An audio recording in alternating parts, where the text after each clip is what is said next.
केंद्र की सत्ता में आई मोदी सरकार को 3 साल का वक्त गुजर चुका है। वहीं प्रदेश की कमान संभाले भी बीजेपी को 2 महीने से ज्यादा का वक्त हो गया है। प्रदेश में बीजेपी को एक भारी बहुमत मिला। 70 में से 57 सीटों पर बीजेपी ने जीत हासिल की। इस बहुमत के पीछे एक बड़ी वजह थी। केंद्र में बीजेपी की सरकार है और अगर प्रदेश में भी बीजेपी की सरकार आती है तो कई रुके हुए काम पूरे हो जाएंगे। अब प्रदेश की जनता ने इसी विश्वास के साथ बीजेपी को प्रचंड बहुमत दिया। लेकिन डबल इंजन की मांग करने वाले बीजेपी अभी भी 100 सीसी के स्कूटर की रफ्तार से चल रही है।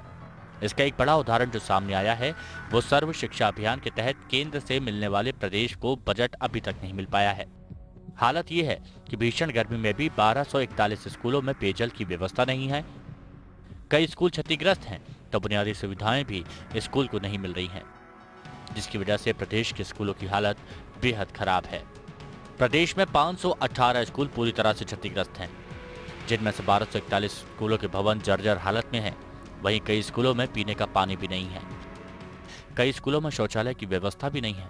केंद्र में सहयोग नहीं मिलने से 2017 से 2018 के स्वीकृत 3855 निर्माण कार्यों पर ब्रेक लग सकता है, जिस वजह से अतिरिक्त कक्षाएं और शौचालय आदि का निर्माण भी नहीं हो पाया है।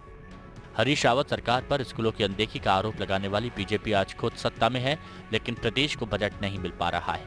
हालांकि बीजेपी प्रदेश अध्यक्ष को उम्मीद है कि बजट जल्द मिल जाएगा।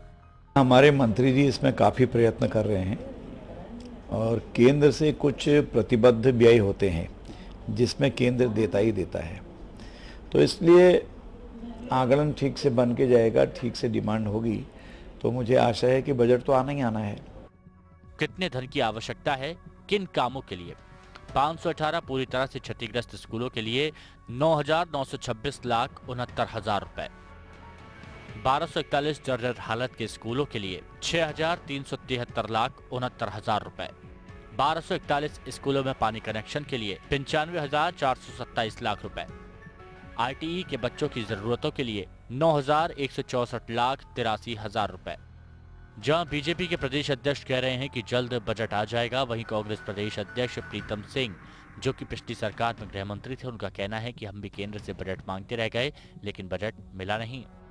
जो पैसा राज्य को मिलना चाहिए था, पूर्व में भी जब हम सरकार में थे तो हम लगातार केंद्र सरकार से ये आग्रह करते रहे कि सर्व शिक्षा के अंतर्गत जो है प्रदेश को जो धन मिलना है उसको अवमुक्त किया जाए।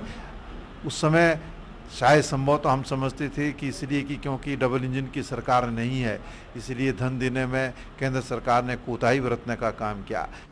आज देश भर के सरकारी स्कूलों की हालत किसी से छुपी नहीं है। वहीं प्रदेश में सरकारी स्कूलों के लिए सिर्फ वादे होते हैं। ऐसे में अगर सर्व शिक्षा अभियान के तहत भी बजट नहीं मिलता तो प्रदेश के सरकारी स्कूलों के बच्चों का भविष्य अंधेरे में ही रहेगा।